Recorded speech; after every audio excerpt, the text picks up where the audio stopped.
Hi! Pag-usapan natin kung paano sagutin ang abstract reasoning. So, marami sa atin nahihirapan kung paano sagutin yung mga abstract reasoning questions. Kadalasan sa mga math, sa mga logic. So, paano nga ba? Panoorin mo at matututo ka. Okay? So, kung ang tanong ay ganito, what is the next pattern in the sequence? Okay? So, sa ganitong sequence, madali lang siyang sagutan. Kasi, very simple lang yung kaating hinahanap. Next pattern sa sequence. So, ano po ba ang object natin? So, meron po tayong arrows. So, yung arrow natin ay nakataas, sumunod ay nakababa, sumunod ay nakataas ulit at bumaba. So, ang pattern ay alternate yung arrow. So, up, up, down, up, down. Therefore, the next pattern sa sequence na to ay up. So, ganun lang po siya kasimple. Kung simple lang din po yung tanong. So, what if ganito po ang questions? So, marami sa atin hindi na alam kung paano yung ganito o paano sagutan yung ganito. Kasi pare-parehas lang, di ba? So, madali lang po. Yung mga ganito, ang kailangan mo lang intindihin at hanapan ng pattern. Kasi bawat object, bawat pictures, mayroon niyang pinapakitang pattern. At yung pattern na yun ang sagot sa next sequence o next pattern sa sequence. Okay po? So, una, bilangin mo muna kung ilan yung circle sa box. So, ito ay mayroong 1, 2, 3, 4, 5, 6, 7, 8, 9, 10, 11, 12. So, mayroong 12 circles sa loob ng box. So, lahat yan ay may 12. Kasi pare-parehas lang. Okay? So, diyan, malilito ka. Kasi pare-parehas lang na 12. So, here are the next pattern. So, dito, bilangin natin kung ilan yung mga naka-shade na black na circle. So, dito kasi mayroong naka-shade at yung iba naman walang shade. So, dito, bilangin natin. Sa unang picture, mayroong 1, 2, 3, 4, 5. So, may 5 shade. Next, 1, 2, 3, 4, 5, 6, 7. So, may 7 na pattern. Sa third picture, 1, 2, 3, 4, 5. So, 5 ulit na pattern. And next, 1, 2, 3, 4, 5, 6, 7. So, may 7 na circle na naka-shade o dark circles. And then, ang tanong, ano yung next pattern? Okay? So, dito po, kung napapansin nyo ulit, alternate ulit yung kanyang pattern. Okay?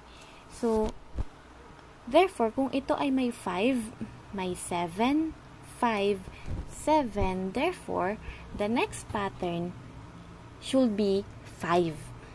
Okay? Kasi alternate lang siya doon sa bilang ng shade ng circle na nakapaloob dun sa box. Okay? So, check natin kung nandito ba sa A, B, C, D, and E yung sagot. So, bilangin natin. 1, 2, 3, 4, 5, 6, 7, 8. Si A ay may 8.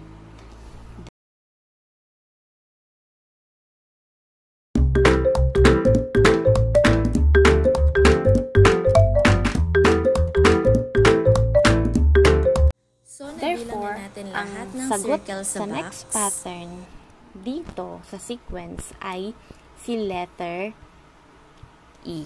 Kasi siya yung may 5 na dark circles. Okay? So, ganun lang siya kadaling intindihin. Okay? So, next. Yan. So, which figure completes the series? Okay? So, kapag ganito, napakadali lang din. Kasi, kagaya lang doon sa mga nakaraang slide ko na picture, ay alternate lang din yung pattern. So, dito, alternate lang din. So, paano? Kasi dito, ayan, meron siyang bilog, tapos may maliit na circle dito, tapos may mga line. Okay? So, dito ay clear lang siya. And then, sa susunod, naka-dark circle na yung maliit na bilog. And sa pangatlo, wala ulit.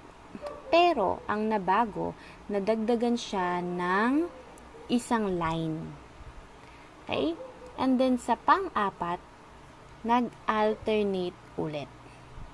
Nag-block ulit yung gitna. So, ito ay hindi naka-shade, naka-shade, hindi naka-shade, naka-shade. So, ganun yung pattern. Alternate ulit yung shade niya na black. Next, sa pangalawang pattern, so, pag ganyan, alam mo na yung pattern, alam mo na yung sagot dito. Okay, yung pattern mo. So, si letter A at letter D ay hindi. Pero, bakit? Bakit naka-cross si letter D? Kasi po, dito, sa panghuli, ay